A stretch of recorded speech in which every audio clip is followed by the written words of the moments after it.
നമസ്കാരം. Raf talks ഫുട്ബോളിലേക്ക് ഏവർക്കും സ്വാഗതം. കഴിഞ്ഞ ജനുവരി ട്രാൻസ്ഫർ ജാലകത്തിലായിരുന്നു ഇന്റർ മയാമി ഉറുഗ്വൻ സൂപ്പർ താരമായ ലൂയിസ് സുവാരസിനെ സ്വന്തമാക്കിയത്. നമുക്കറിയാം, പ്രീ സീസണിൽ അദ്ദേഹത്തിന് വേണ്ടത്ര തിളങ്ങാൻ കഴിഞ്ഞിരുന്നില്ല. അതുകൊണ്ട് തന്നെ അങ്ങിങ്ങായി സുവാരസിന് വിമർശനങ്ങൾ ഏൽക്കേണ്ടി വന്നിരുന്നു. പക്ഷെ ലീഗ് ആരംഭിച്ചതോടുകൂടി സുവാരസ് തകർപ്പൻ പ്രകടനം നടത്തി. കഴിഞ്ഞ ഫെബ്രുവരി മാസത്തിലും മാർച്ച് മാസത്തിലുമായി ആകെ 7 മത്സരങ്ങളാണ് സുവാരസ് ഇന്റർ മയാമിക്ക് വേണ്ടി MLS-ൽ കളിച്ചിട്ടുള്ളത്. അതിൽ നിന്ന് അദ്ദേഹം 5 ഗോളുകളും 3 അസിസ്റ്റുകളും സ്വന്തമാക്കിയിട്ടുണ്ട്.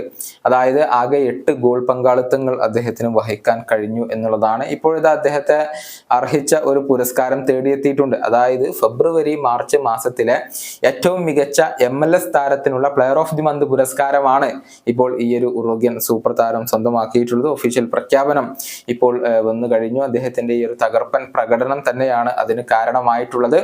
മാത്രമല്ല, ഇന്റർ മയാമിയുടെ ക്ലബിന്റെ ചരിത്രത്തിൽ ആദ്യമായിക്കൊണ്ടാണ് ഒരു താരം MLS player of the month പുരസ്കാരം നേടുന്നത്.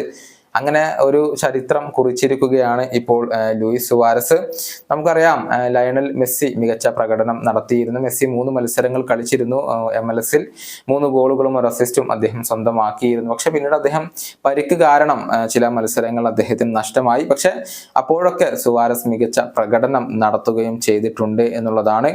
ഈ സീസണിൽ എല്ലാ കോമ്പറ്റീഷനിലുമായി ആകെ 10 മത്സരങ്ങളാണ് സുവാരസ് കളിച്ചിട്ടുള്ളത്. അതിൽ 8 മത്സരങ്ങളിൽ അദ്ദേഹം സ്റ്റാർട്ട് ചെയ്തു. അതിൽ നിന്ന് 12 ഗോൾ കോൺട്രിബ്യൂഷൻ മൊത്തത്തിൽ അദ്ദേഹം വഹിച്ചിട്ടുണ്ട്. അങ്ങനെ തകർപ്പൻ പ്രകടനമാണ് ഇപ്പോൾ അദ്ദേഹം നടത്തുന്നത്. ഇനി ലയണൽ മെസ്സി കൂടി തിരിച്ചെത്തുന്നതോടെ സുവാരസ് കൂടുതൽ മികവിലേക്ക് ഉയരും എന്ന കാര്യത്തിൽ സംശയങ്ങൾ ഒന്നുമില്ല. ഈ വീഡിയോയുടെ അവസാനിപ്പിക്കുന്നു. വീണ്ടും കാണാം.